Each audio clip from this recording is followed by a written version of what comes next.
አትታለል አንቺ ጤነኛ አይደለሽም እንዴ? እንዴት ነው ቺት ታረግብኛለህ የምትይ? እንዴት ነው የምጠረጥርኝ? እኔ አረ በእናትሽ ተይ። የተመረዘ አስተሳሰብ ማን ነው አይምሮሽ ላይ የሚያመጣው? አረ ከጓደኞቼ ጋር ነኝ። አንቺ ሴትዮ ካላመንሽ ያው ሰሊምን አናግሪው። ሀዩ ኢክራም ሃናን ዋያ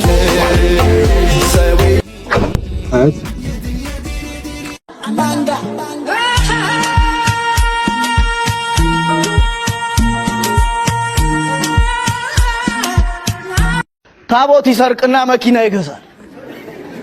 ሰውየው ጉዳዩን ስለሚያውቁ ሁሉ ጊዜ አድፍጠው ነው የሚጠብቁት። ከመኪናው ጀርባ ላይ አንተ ጠብቅልኝ ብሎ አያጽፍም።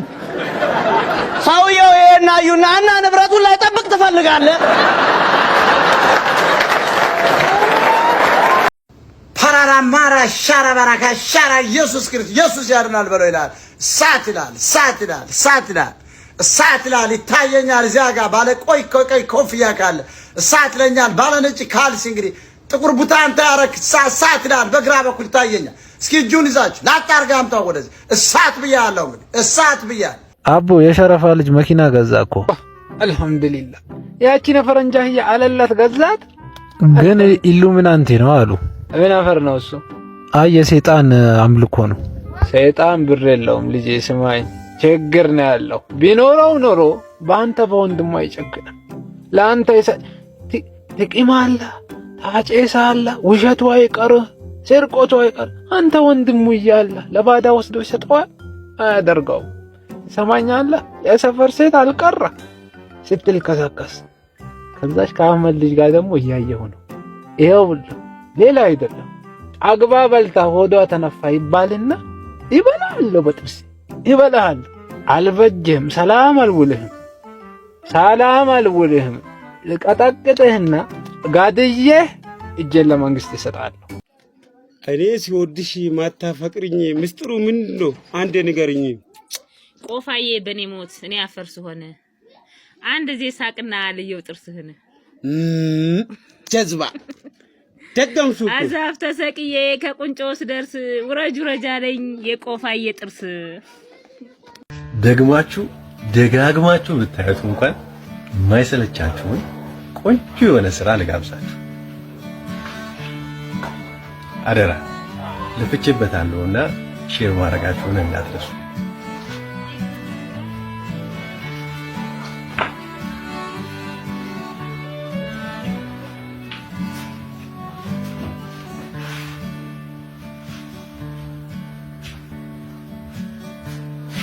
ማን ነው?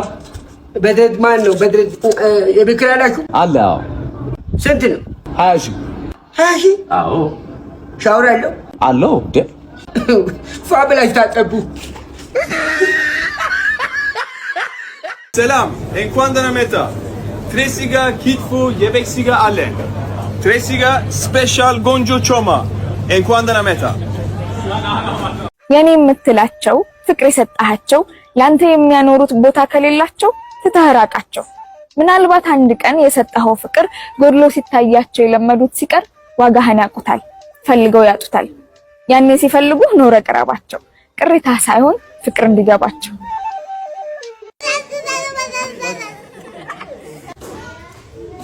አንድ 2 3 4 5 6 7 8 9 10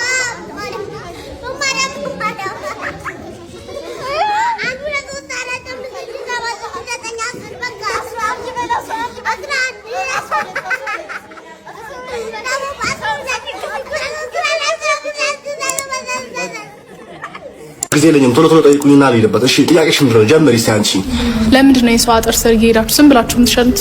አይ ወጥሮ ነው ሽንታችን ስለሚወጥር ነው የምንሸነው። አይ ከከባድ ጥያቄ ጠይቁና ምንድን ነው? ቀጣይ ተረኛ ለምንድን ነው ሴቶች ብቻቸውን ሲዝናኑ ልክፈል እያላችሁ የምታስቸግሩ? ኦኬ ምን መሰለሽ እኛ ወንዶች ሴቶችን የምናየው ልክ እንደ ፈረስ ስለሆነ ፈረስ ደግሞ ያው መቀለብ አለበት። ከተቀለበ በኋላ ደግሞ መጋለብ አለበት ብያምናለሁ። ለዛ ነው። እሺ ተረኛ ቀጥይ። ምን ትመስላለሽ? በእናታችሁ ለምንድን ነው እስካሁን ድረስ መንገድ ላይ የምትላከፉት?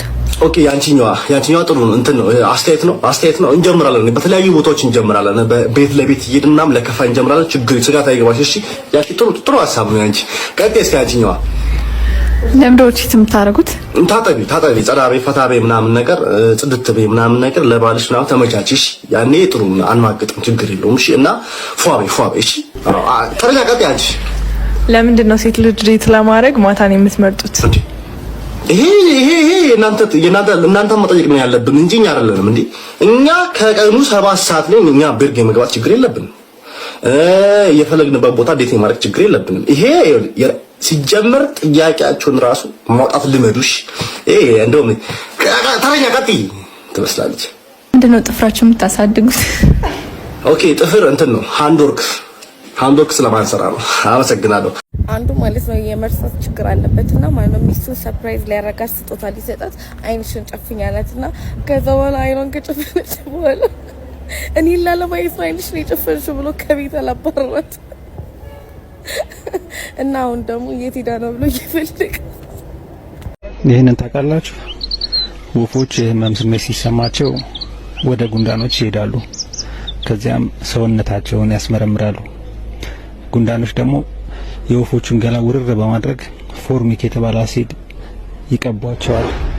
ከዚያ የያዛቸው ተባይ በሙሉ ይወገድላቸዋል ማለት ነው።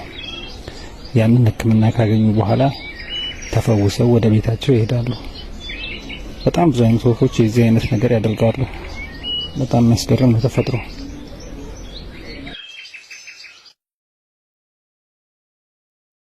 ቱፓክ ማሲንቆ አስቀምጦ ገባ ከትራክ። ቱፓክ እንዳልካቸው አይደለም ገብጋባ። ከሙዚቃው ጀርባ ወደ ትራክ ገባ። የኢትዮጵያ አርቲስቶች ወርቃማ ጊዜያችንን እንጠቀምበት። ከሙዚቃ ውጭ አንዳንድ እንስራበት። እግዚአብሔር የሰጠኝ ግጥሜ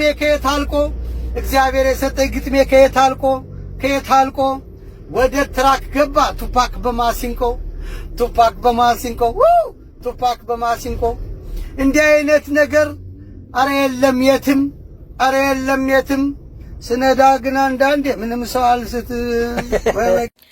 የልጃቸውን ስም ማለት ነው አስፋ ብለው ያወጡ ወላጆች ስሙን ያወጡት አባቶች እንደሆኑ ደርሼበታለሁ።